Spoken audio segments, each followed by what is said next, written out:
Tantor Audio, a division of Recorded Books, presents A Realistic Blacktopia, Why We Must Unite to Fight, by Derrick Darby, narrated by Diontae Black.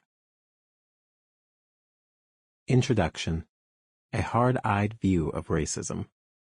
A CNN staff writer wanted my thoughts about the Atlanta hip-hop community's impact on the 2020 presidential and Senate elections. A big story at the time was the pivotal role that Stacey Abrams, Keisha Lance Bottoms, and other black women played in Donald Trump's defeat and the Biden-Harris victory. Elliot McLaughlin, who penned a piece on my fellow Queensbridge native, Nasir Jones, arguing that Nas was the greatest lyricist ever, was highlighting hip-hop's important contribution to flipping the White House. During our chat, we talked about Killer Mike, T.I., Big Boy, 2 Chainz, Offset, and Lil Baby, and how they and other rappers from Georgia were using their celebrity and social media platforms to transform American politics and shape the Democratic agenda. During the phone interview, which went well over an hour, my talking points were informed by 3 themes: conscious rap lyrics, film, literature, scholarship, and other sources of knowledge about race and racism in America follow a recognizable script. They shed light on past and ongoing racial wrongs, on racial progress, or lack of it, in realizing an imagined blacktopia, and on remedies to right racial wrongs and to make lasting racial progress. This book defends a perspective about how to pursue racial progress despite the persistence of racism and the enduring myth that America is a post-racial society. The standard progressive story about how to achieve racial progress in America is that it demands small tent remedies. Focusing narrowly on what African Americans, usually black males, need and how to get it is an example of a small tent remedy. To put it crudely, the point of the story is this: if you want to secure racial justice for black people, then do shit for black people. I will use this illustration of a small tent remedy throughout the book. When we consider the transatlantic slave trade, black chattel slavery, the old and new Jim Crow, and enduring racial disparities, it seems hard to argue against the claim that African Americans represent the most harmed victims of America's racial wrongs. Yet some people will disagree, arguing, to the contrary, that indigenous populations, whose ancestors occupied the land long before Europeans and Africans arrived in North America, hold this unfortunate title. They will argue that if small tent remedies are the way to go, we should focus narrowly on what Native Americans need and how to get it. But once we start down this road, arguing over America's most harmed racial victims, it is easy to see how small tent remedies rapidly proliferate. And if we frame the argument more generally as one about America's most harmed victims of historical wrongs, many more small tents will pop up. There will be small tents for women, black women, women of color, poor women, trans women, religious minorities, persons with disabilities, immigrants of color, and so on. Racial remedies, one that targets a specific race or ethnicity, are a prime example of a small tent remedy in America, and they are among the most widely discussed and debated types of remedies. Various considerations explain this. Many people self-identify by race or ethnicity. However, as history reveals, such identification is not entirely voluntary in the United States. The nation has long identified people with racial labels, has assigned meanings to these labels, and has treated people in certain ways based on racial and ethnic membership. When focused on African Americans, the standard story places anti-black racism at the center of understanding past and ongoing oppression, subordination, and discrimination against blacks. Anti-black racism and white supremacy have also been central to explanations of why blacks are disproportionately worse off than whites in wealth, health, education, and criminal justice, and other outcomes. The prevailing logic of the standard progressive story is that race-specific remedies are required to address racial wrongs and to find a way forward. Or, as I will sometimes put it in this book, the path to racial progress, both new progress as well as holding on to past racial gains, and to corrective justice in America requires flying the race-first flag. I am a philosopher, and in my field, no one has done more to defend this view than Charles W. Mills, author of The Racial Contract. During the completion of my book, which is dedicated to his memory, I and many others within and beyond philosophy mourn the untimely death of this innovative and influential critical philosopher of race and racism. He was a dear personal friend and a significant source of inspiration for my work.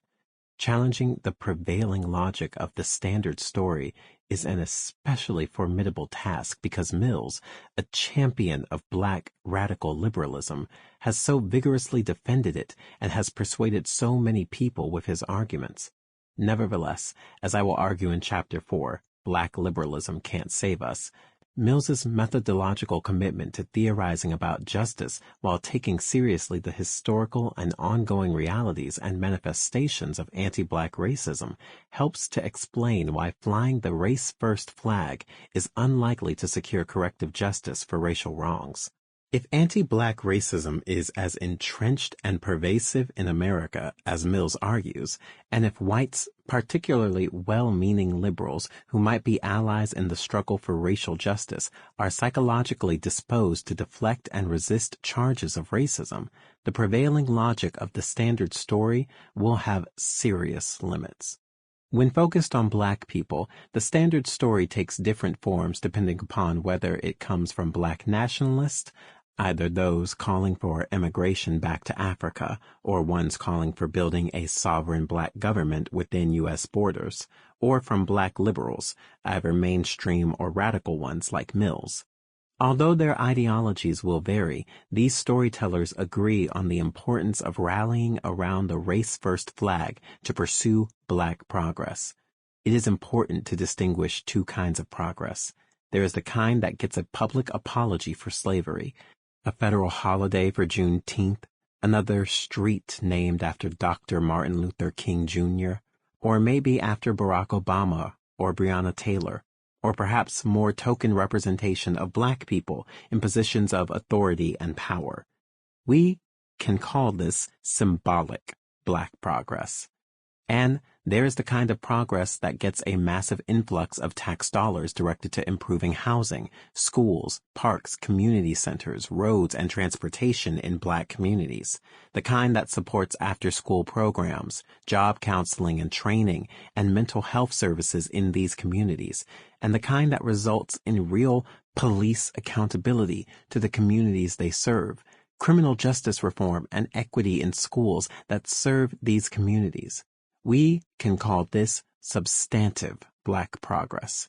To be sure, both kinds of progress are valuable. It is important for Blacks to secure recognition that comes from monuments and demographic representation, and it is important for Black communities to secure the material resources and tangible outcomes that come from concrete policy-driven reform. However, we need to pitch a much bigger tent if substantive progress is our goal, and the reason is obvious. The substantive things Blacks want for themselves are also things that other marginalized populations want too, and to get them, we must unite to fight. To appreciate why the race-first logic underlying the standard progressive story about how to achieve racial progress is naive and unrealistic, we must confront America's post-racial orientation. I started working on this book in 2008, when Barack Obama was making his historic run for President of the United States. At the time and in the aftermath of his victory, much was written about post-racialism. On the one side were those who took this historic moment to signal that America was no longer a society that made race an obstacle to progress and living the American dream. Conservatives were not the only group singing this tune. Mainstream liberalism also sang it, along with significant portions of the general public. Harvard sociologist Lawrence D. Bobo summed up the prevailing ethos this way. To wit, American society, or at least a large and steadily growing fraction of it, has genuinely moved beyond race, so much so that we as a nation are now ready to transcend the disabling racial divisions of the past. From this perspective, nothing symbolizes better the moment of transcendence than Obama's election as president. On the other side were those, including Bobo and myself, who were skeptical that America had achieved this status, though it was certainly striving toward it. Social scientists were doing empirical studies linking durable racial disparities in wealth, housing, health, education, and criminal justice to forms of racial discrimination. And this evidence exposed post-racialism as mere mythology. Still, the myth prevailed. As I waded through the empirical evidence, I became convinced that whatever story we told about how to achieve racial progress in the United States had to assume this premise. To be clear, the premise is not that America is post-racial, but that, by and large, it takes itself to be post-racial. Some will wonder whether this premise remains valid in post-George Floyd America, where many Americans have experienced a so-called racial awakening. Is it still fair to say that America takes itself to be post-racial when so many Americans marched for justice in the aftermath of Floyd's death, when social justice initiatives are proliferating in education, business, and the arts, and when Ibram X. Kennedy's book, How to Be an Anti-Racist, and similar titles are flying off the bookshelves? I think the post-racial premise still rings true, and I am not alone in thinking this. In a recent essay entitled Our New Post-Racial Myth, Kendi proclaims the post-racial idea is the most sophisticated racist idea ever produced. It keeps resurfacing and mutating and harming in new forms. This myth is believed by many people, regardless of race, says Kendi, because everyone longs for a world without racism and is eager to embrace reasons for believing that this end is in sight.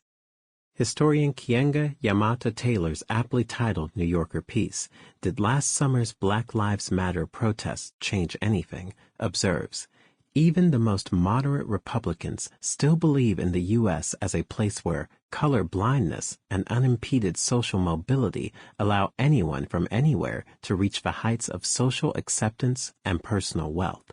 But the truth is that this view, a core theme of post-racialism, is more widely endorsed by partisans across the political divide, as well as by their various constituents.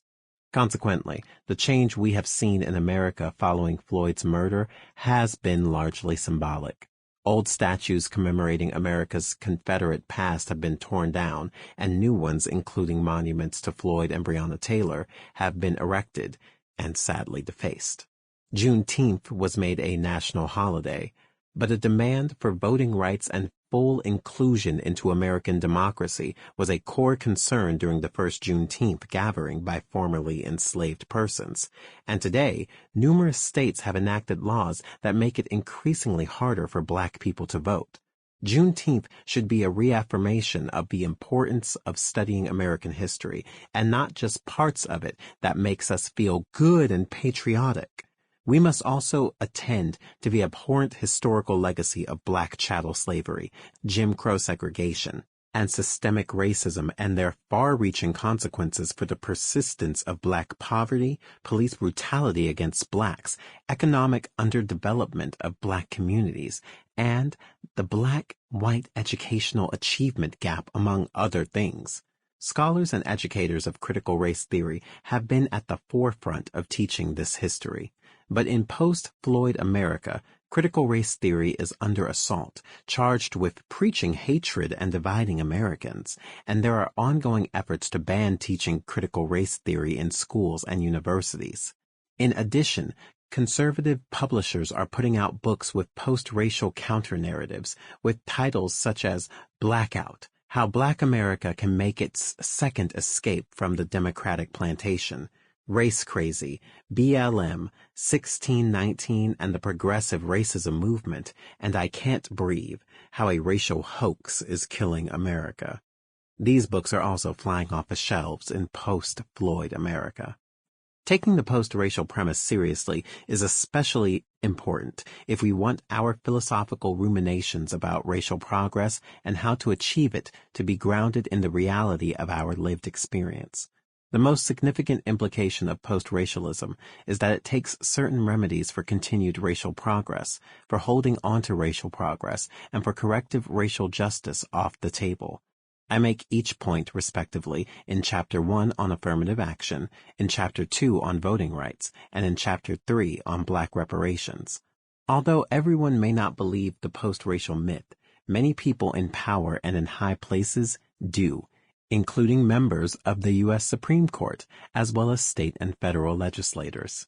And given the significant power the latter have in making law, and the former have in evaluating its constitutionality, we must reckon with the very real constraints this imposes on how to pursue racial progress in America.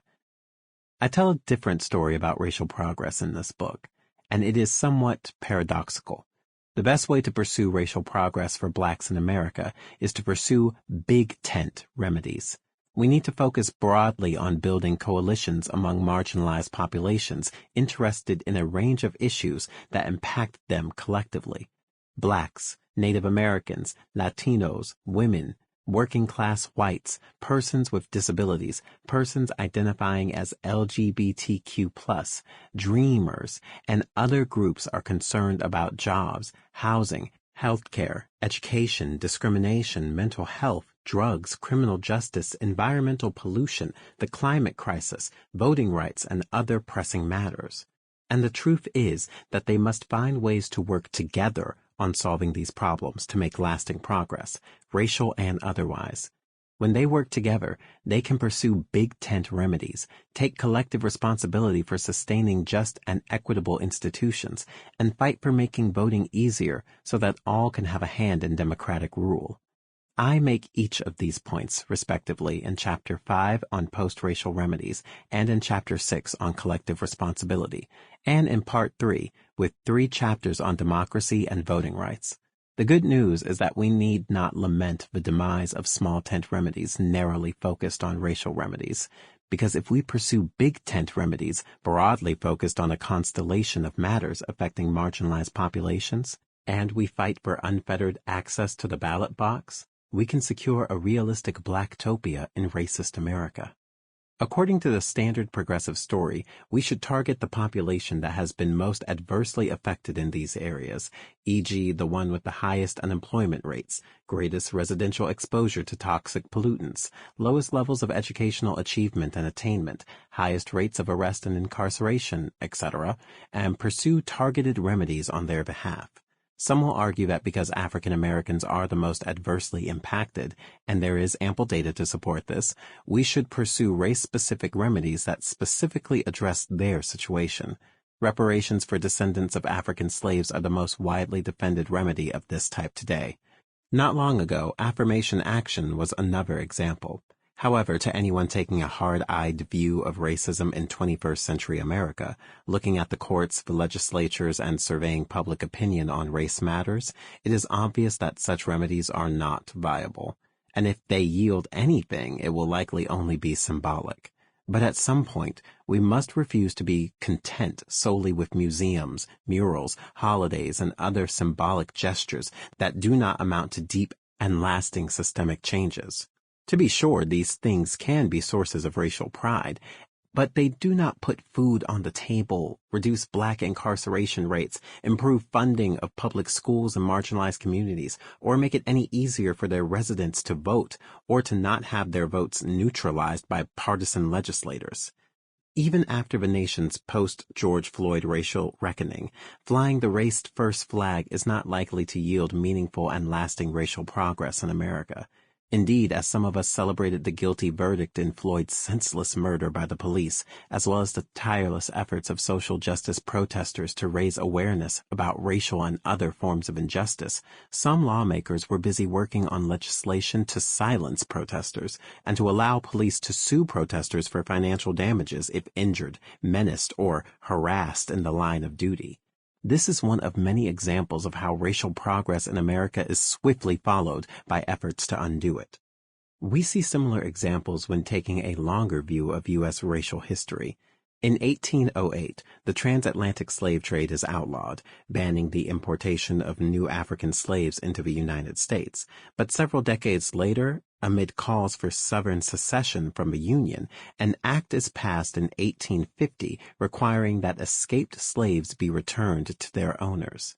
The 13th Amendment to the U.S. Constitution, ratified in 1865, abolished slavery, but not long after Reconstruction ended, when the North and South struck a deal over a contested 1876 presidential election that removed federal troops out of the South. This made way for the enactment and enforcement of racial segregation and other Jim Crow laws relegating blacks to second-class citizenship. Observant students of U.S. racial history will notice this similar, recurring pattern.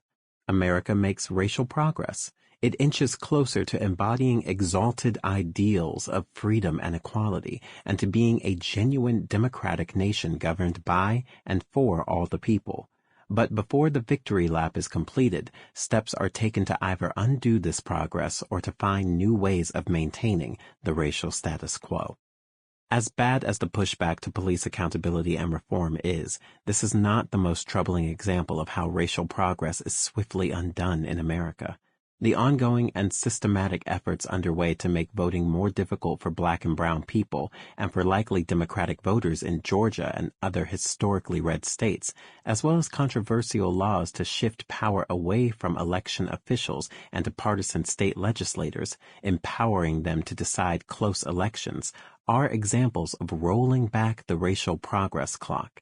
And this is a much more consequential endeavor because it seeks to make democracy less inclusive. Although there was not enough time to pursue this point during the CNN interview, it was on my mind.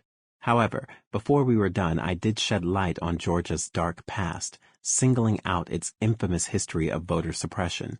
I did this not only to concede that there has been racial progress in the United States of America, but also to stress, more importantly, that whatever progress black people have achieved in this country has generally been answered with swift and concentrated efforts to undo it. So although post-Floyd America is awash in discussion about race and race relations, anti-racist books are everywhere, and diversity seminars are hot tickets, many efforts are underway to roll back the racial progress clock, including laws penalizing peaceful protesters, reducing penalties for striking protesters with vehicles, allowing police officers to file civil suits against protesters, and the demonization of critical race theory and teaching it in schools. I had these and other racial platforms in mind when I reminded the reporter of Georgia's dark past. And I had something else in mind that also speaks to the need for big tent remedies. The reoccurrence of such patterns has been, and is likely to remain, America's reality for the foreseeable future. To take a hard-eyed view of racism, a phrase used by the late legal scholar Derrick Bell, whose work inspires mine, is to start philosophical reflection on how to pursue racial justice and equality from this realistic premise. And this is precisely what I do in this book, by arguing for big tent remedies as a path to a realistic blacktopia.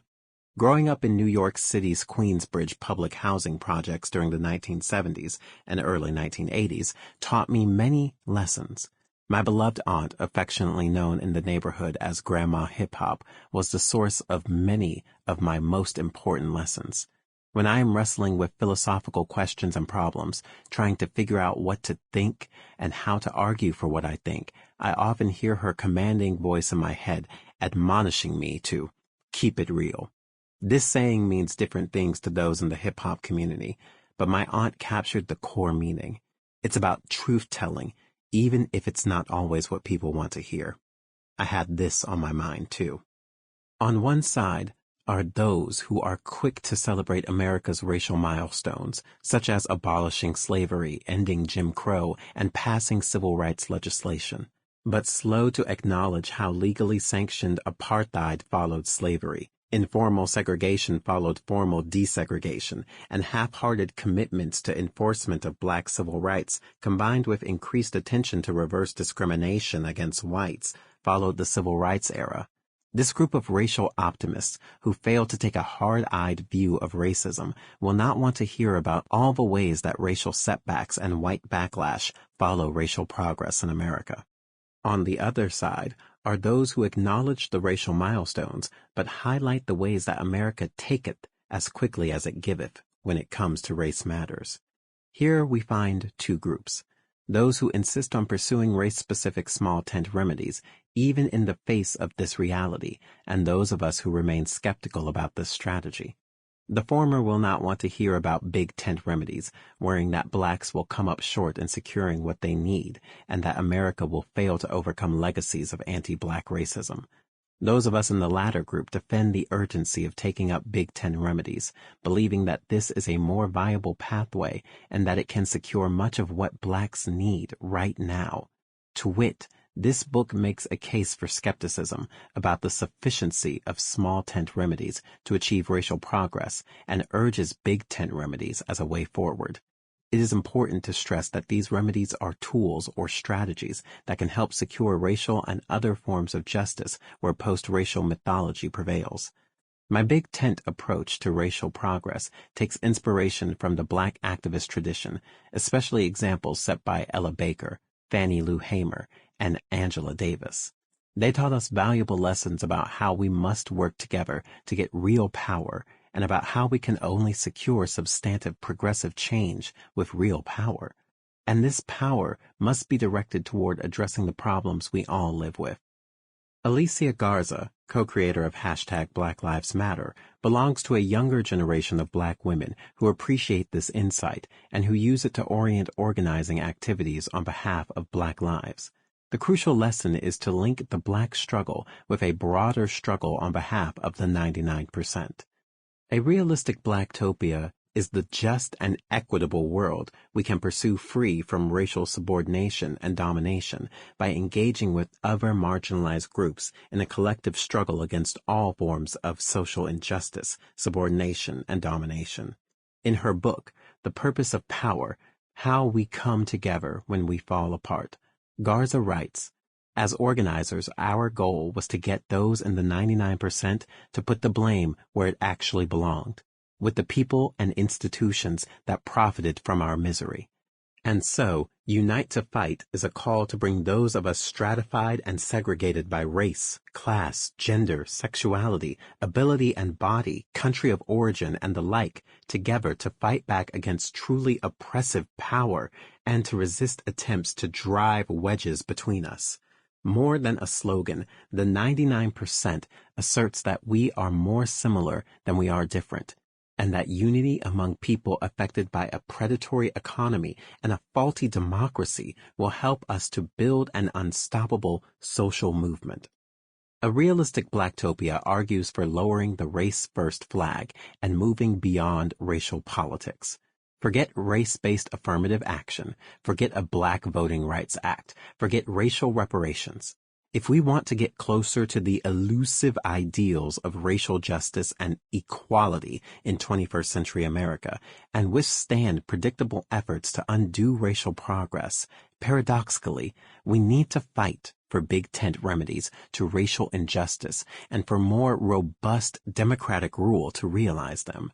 This approach to racial politics and racial progress may not get us the most familiar blacktopia we can dream up, but it can get us closer to one that more effectively addresses our most pressing needs and can endure the volatility and vindictiveness of American politics. To pursue what is effective is not to forsake what is ethical. Seeking a realistic blacktopia is rooted in making our normative commitment to the dignity of all persons more robust.